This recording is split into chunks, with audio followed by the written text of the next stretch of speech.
예수님은 십자가 지시기 전날 밤에 당신의 제자들을 불러 모아놓고 제자들에게 이제 성령 보내주실 것을 말씀해 주십니다. 마지막 유언과 같은 시간입니다.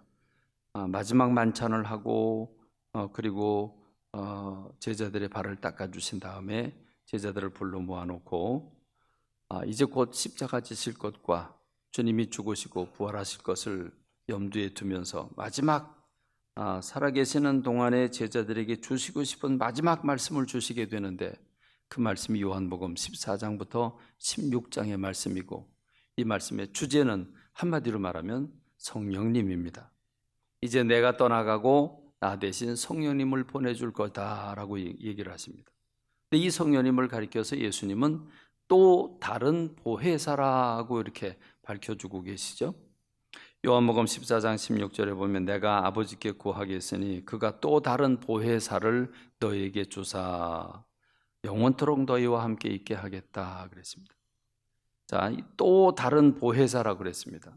그러면 보혜사라고 한 뜻이 무엇입니까? 보호자라고 한 뜻이고 또 은혜로운 스승이라는 뜻이죠.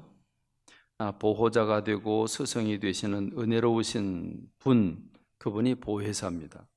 그러면 이미 보혜사가 있는데 또 다른 보혜사를 보내준다니까 그럼 이 보혜사 누구를 가리킨 겁니까? 예수님을 가리킨 겁니다. 예수님이 보혜사가 되셔서 이 땅에 오셔서 사람들을 보호하고 사랑하고 돌보시고 그리고 천국 복음을 전하시고 사람들을 다 회복시켜 주신 분이 예수님이십니다. 보혜사가 되신 예수님이 계시는데 예수님이 가시면서 마치 계주할 때 바통을 넘겨주듯이 그렇게 나 대신 성령님이 오실 것이라고 하는 걸 말씀해 주시는데 이것은 이미 아버지께서 약속하신 것이라고 말하고 있습니다. 자, 그러면 이 보혜사, 보호자가 되시고 은혜로운 스승이 되시는 예수님이 하시는 일이 뭘까? 17절에 그는 진리의 영이라 세상은 능히 그를 받지 못하나니 이는 그를 보지도 못하고 알지도 못함이라.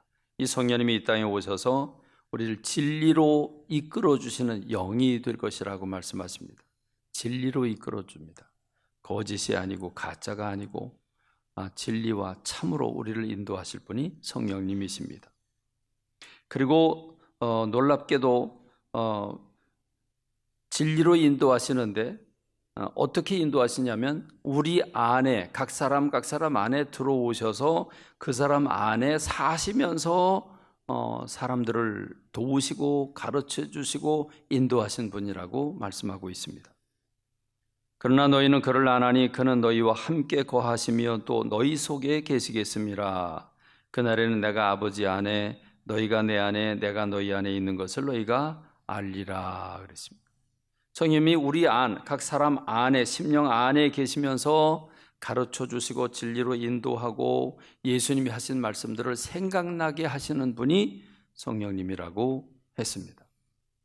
그리고 성령이 너희에게 임하시면 너희가 권능을 받게 되고 그래서 예루살렘으로부터 땅끝까지 이르는데 증인이 될 것이라고 한 말씀을 하시면서 하늘로 승천에 올라가신 분이 예수님이시고 그래서 예수님의 제자들은 그 얘기를 듣고 예루살렘으로 돌아가 순종하고 성령을 기다리는데 500명 중에 380명은 어디론가 가버렸고 120명이 남아서 순종하고 성령님을 기다리는데 오순절날 마침내 성령님께서 임재하십니다. 이 오순절날 성령이 임재하시는 이 부분을 가리켜서 사도행전 2장 1절로 4절에는 아주 흥미진진하게 이렇게 기록하고 있죠.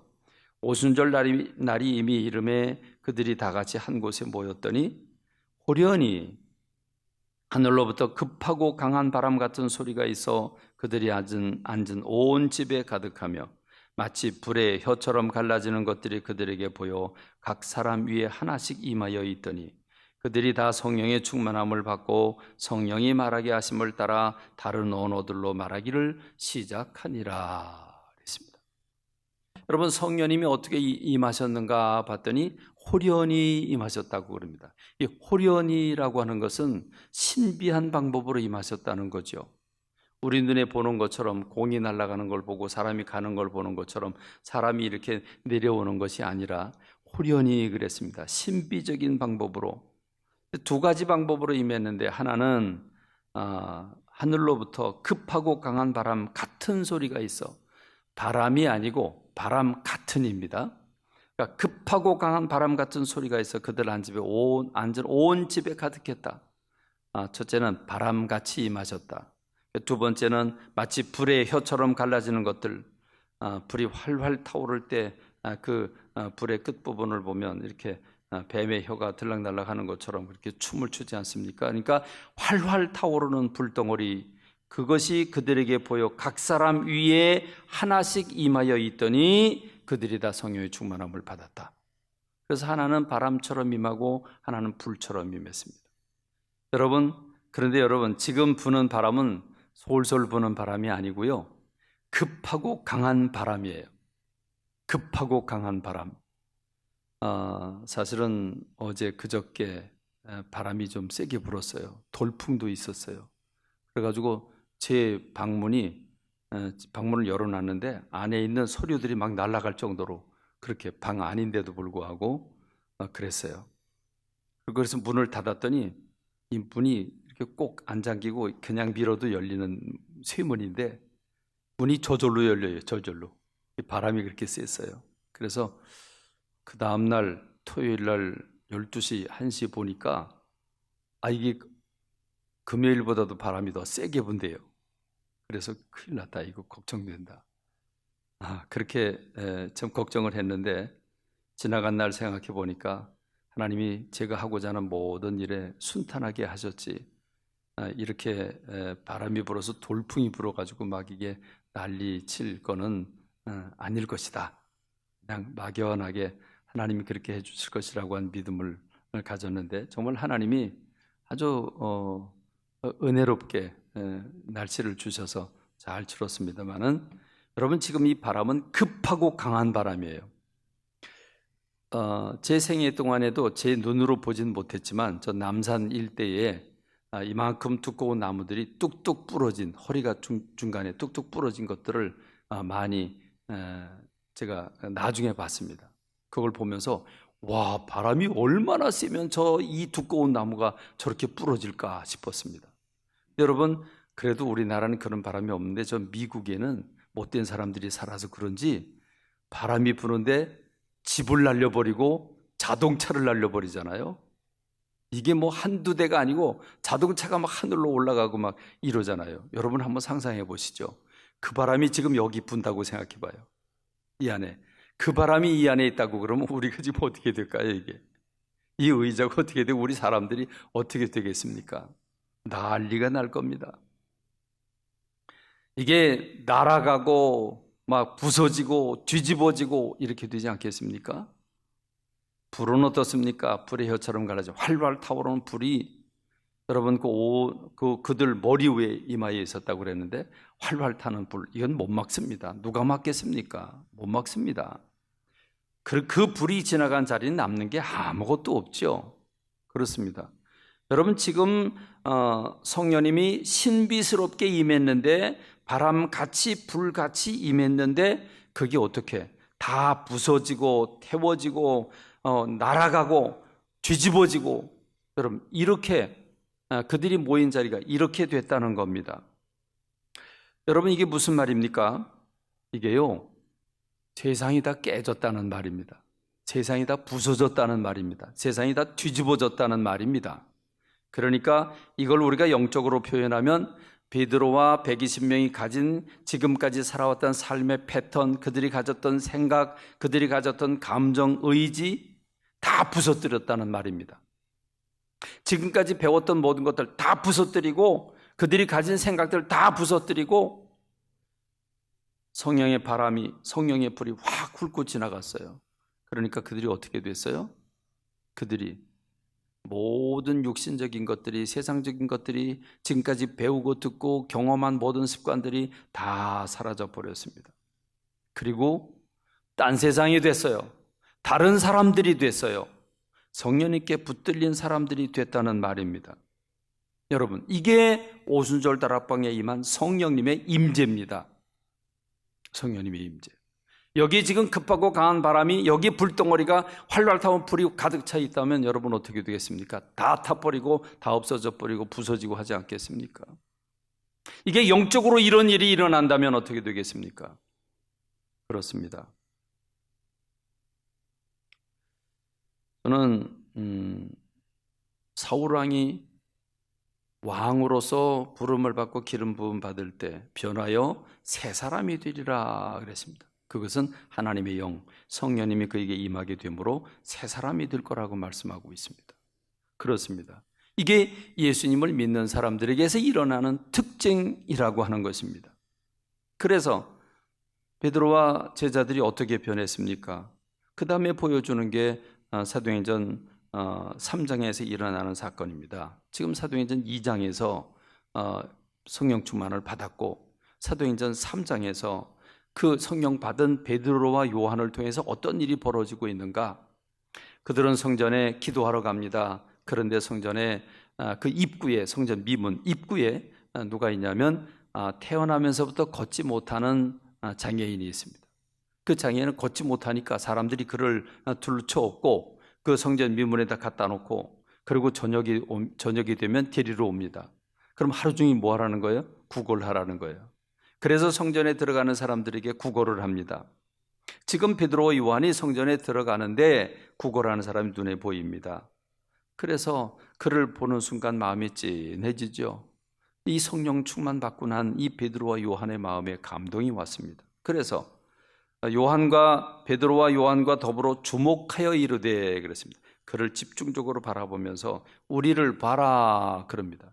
우리를 보라 그럽니다. 그랬더니 뭐 좀 돈 좀 주나 보다. 그리고 이제 기대를 걸고 보라 그랬으니까 쳐다봅니다. 쳐다보는 순간에 베드로가 이렇게 얘기를 하죠. 은과 금은 내게 없거니와 내게 있는 이것을 내게 주노니 나사렛 예수의 이름으로 일어나 걸어라. 그리고 그 손목을 잡아 끄니까 그가 발목에 힘을 얻고 일어나 걷기도 하고 뛰기도 했다. 그럼 이것이 성령 충만을 받고 난 다음에 첫 번째 일어나는 베드로에게서 일어나는 사건입니다. 여러분 얼마나 놀랍습니까? 저는 이 베드로가 하는 말 중에 이 말이 마음에 와닿아요. 여기에 정말 태어나면서부터 걷지 못했던 사람이 있는데 집사람이 그 무릎에 슬개골이라고 하는 게 망가져서 수술을 받았는데, 수술을 받고 나니까 이렇게 다리를 펴놓고 한 달 동안 사용을 못하게 해요. 한 달 동안 사용을 못하다가 이제는 이제 다시 원상복귀를 시키려고 하니까 이게 안 구부러져요. 안 구부러지니까 어떻게 이걸 구부러뜨리냐면, 제가 매일 휠체어에 우리 모시고, 그래서 가서 하루에 이게 이제 처음에는 30도부터 시작을 해가지고 35도, 그 다음에 며칠 하다가 40도, 또 45도 이래가지고 90도까지 꺾는데 걸리는 기간이 2달, 3달 걸렸어요. 그래서 이제 좀 걷게 되는 겁니다. 여러분, 이게요, 한 달 동안 사용 못한 다리를 피는 것도 3달 걸렸는데, 그것도 현대적인 기기를 동원해서 피는데 3달 걸렸어요. 그럼 태어나면서부터 사용하지 못한 발과 발목과 다리라고 여러분 가정해 보십시오. 그런데 그 태어나면서 근육도 하나도 없는 그 사람, 뼈만 앙상이 남아있는 그 사람한테 여러분, 은과 금은 내게 없지만 내게 있는 이것을 내게 주노니 나사렛 예수 이름으로 일어나 걸어라. 여러분, 이 말을 할 수 있는 용기와 배짱이 어디서 나옵니까? 이게 미치지 않고서야 이런 말이 나올 수가 없죠. 그러니까 베드로의 거는 아닙니다. 이건 베드로 게 아니고 성령님께서 베드로를 변화시켜 능력의 사람으로 바꿔주신 것입니다. 그리고 눈이 달라졌습니다. 그 성전에 한두 번 들어갔습니까? 그런데 그 성전 미문에 앉아있는 사람이 왜 오늘따라 불쌍히 보입니까? 왜 이 교회 안 나오는 사람들이 왜 불쌍히 보입니까? 늘 같이 살아왔는데. 이렇게 성령님께서 그 마음을 동해 주신 겁니다. 주목해서 봤다. 주목했다. 이 주목, 주의해서 봤다. 여러분, 이게 그냥 본 게 아니잖아요. 그러므로 여러분 무슨 말입니까? 지금 이 사람은 우리를 보라 그러니까 뭐가 좀 돈을 좀 주려고 그러나 보다 하고 기대를 걸고 이 베드로와 요한을 쳐다봤는데 은과 금은 내게 없거니와 네가 바라는 네가 지금 원하는 은과 금은 내게 없지만 내게 있는 이것을 내게 준다. 내게 있는 이것을 내게 준다. 내게는 성령의 능력이 있다. 내가 이걸 너에게 주겠다. 나사렛 예수 이름으로 일어나 걸어라. 그럼 오늘 우리는 무엇을 추구하고 살고 있습니까? 혹시 사도 베드로가 은과 금은 내게 없거니와 그랬는데 이 은과 금을 구하는데 우리의 너무나 많은 시간과 정열과 인생의 목표를 걸고 있는 건 아닙니까? 지금 베드로가 하는 말은 은과 금은 내게 없다. 근데 내게 있는 이것이 있다. 근데 제가 생각해 보니까 우리는 거꾸로가 아닐까 싶어요. 내게 있는 이것, 베드로가 가지고 있는 이것은 우리한테는 없는데 근데 은과 금은 내게 있다. 이건 이러고 있는 건 아닐까 하는 생각이 들었습니다. 여러분, 오늘 우리 가치관을 좀 생각해 봐야 할 때입니다. 그렇습니다. 여러분, 베드로는 어떤 사람이었습니까? 갈릴리라고 하는 호수에서 어려서부터 태어나면서부터 그는 고기 잡는 방법을 배웠고 그리고 고기를 잡다가 예수님을 만나서 따라온 사람이 베드로입니다. 제대로 학교를 다녔습니까? 그가 지식인입니까? 무슨 정치인입니까? 그게 무슨 어떤 대단한 사람입니까? 별 볼 일 없는 사람입니다. 근데 그가 이렇게 놀랍게 태어나면서부터 걷지 못한 사람을 그가 고쳐서 그가 일어나 걷기도 하고 뛰기도 하고 베드로의 뒤를 따라다니니까 이게 예루살렘이 지금 난리가 난 겁니다. 이 일로 인해서 그들은 이 대제사장과 서기관, 바리새인 이런 사람들에게 믿게 보여서 결국 붙들려 들어갑니다. 붙들려 들어가서 예수님의 이름으로 말하지 말라고 그랬는데 왜 너희들 그러고 돌아다니냐? 그렇게 야단을 치니까 그들이 당당하게 얘기를 합니다. 생각해봐라. 너희가 하나님의 말씀 듣는 것과 너희 말 듣는 것 중에 누구 말을 들어야 되는지 판단해봐라. 이렇게 얘기를 하니까 이게 할 말이 없습니다. 왜냐하면 병 나은 사람, 고침받은 사람이 바로 옆에 있는데 멀쩡히 시퍼렇게 살아있는데 증거가 있는데 뭐라고 얘기를 하겠습니까? 할 말이 없는 겁니다. 근데 여러분 이 부분에 대해서 사도행전 4장 13절에 보니까 그들이 베드로와 요한이 담대하게 말함을 보고 그들을 본래 학문 없는 범인으로 알았다가 이상히 여기어 그랬습니다. 학문 없는 범인, 못 배운 사람, 별 볼 일 없는 사람으로 생각했는데 이게 같이 대응해서 싸울 수 없는 그런 사람들이 돼버린 거 만 겁니다. 어떻게 이렇게 별 볼 일 없는 사람, 못 배운 사람들이 이렇게 능력 있는 사람들을 물리칠 만큼 대단한 사람들로 변화될 수 있었을까요? 그건 그들의 정신이 아니었습니다. 솔솔 솔바람이 불어서 그냥 마음이 조금 미동한 정도가 아닙니다.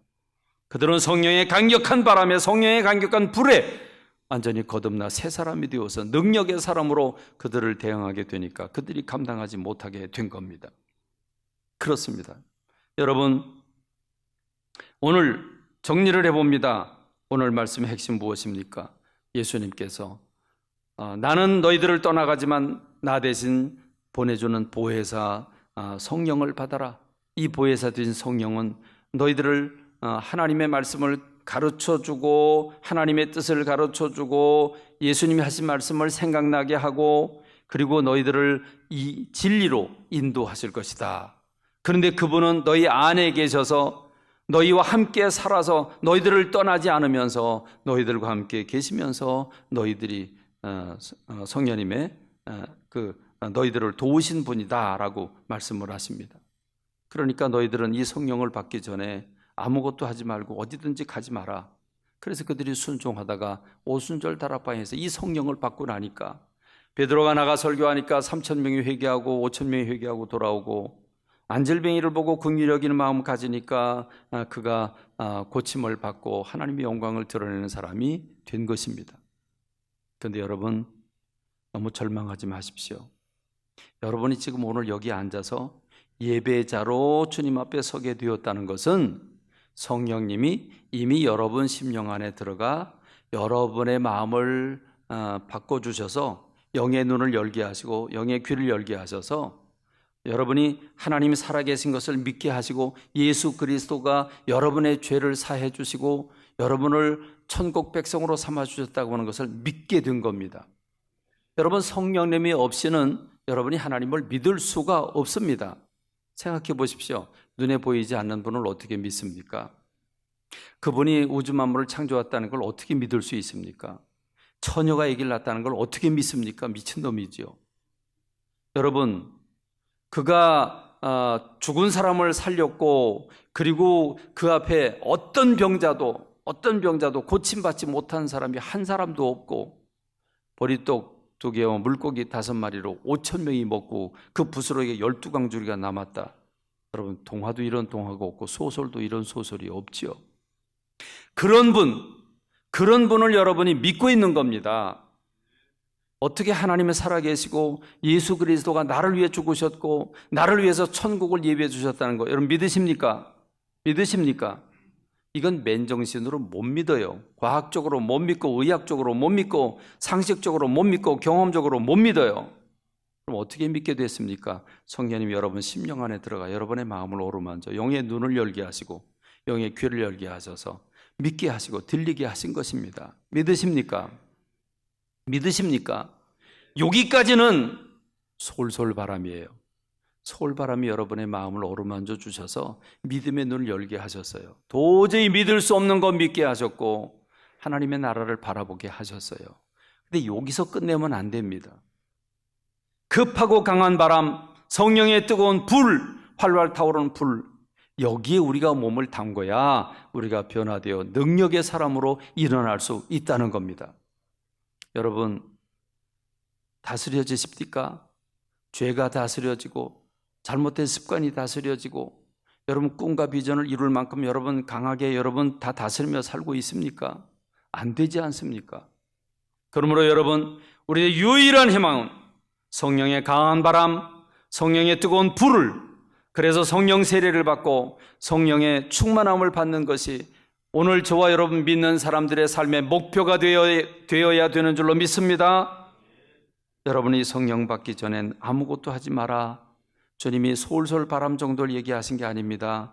이 성령의 강한 바람을 받기 전에는 너희가 아무것도 하지 말고 어디든지 가지 마라. 그렇습니다. 오늘 이 순간에 성령의 충만함이 여러분에게 와지길 주님의 이름으로 축원합니다. 이 성령 세례를 받는 것이 여러분의 인생의 목표가 되기를 주님의 이름으로 축원합니다. 생각해 보십시오. 여러분이 하는 모든 일이 완전치 않은데 성령님이 여러분 안에 계셔서 여러분들을 가르쳐 주시고 도우시고 인도하셔서 진리 가운데로 이끌어 가시고 내가 하고자 하는 걸 막으시고 하나님이 하는 거 원하는 걸 열어주시고 그 일을 할 때 왠지 모르게 기쁨이 생기고 감사가 넘치고 확신이 오고 여러분 그 일을 할 때 막 콧노래가 나오고 이렇게 기쁨이 넘치는 가운데 일을 하게 되는 것, 이것은 성령의 강력한 역사이십니다. 여러분 안에 기쁨이 없고 여러분 안에 걱정거리가 많고 여러분 안에 뭔가 부정적인 생각이 이렇게 저렇게 짜증나고 불편하고 힘들고 어렵습니까? 그건 지금 성령 충만한 게 아닙니다. 성령 충만은 기쁨입니다. 성령 충만은 새바람입니다. 성령 충만은 여러분 안을 생명으로 불어넣게 하는 분이 성령님이십니다. 그러므로 여러분, 오늘 우리 모두가 살 길은 성령 충만 받는 것인 줄로 믿습니다. 정말 무지한 베드로, 배우지 못한 베드로, 별 볼 일 없는 베드로가 성령님께 붙들리니까 어마어마한 놀라운 역사를 일으킨 것처럼 오늘 저와 여러분들이 어떻게 보면 자존심 상할지라도 별 볼 일 없는 사람일지라도 성령님께 붙들리게 되면 우리는 다 어마어마한 대단한 사람들로 변모되게 되는 줄로 믿습니다. 이 반열에 들어서는 제가 되고 여러분들이 되길 주님의 이름으로 축원합니다.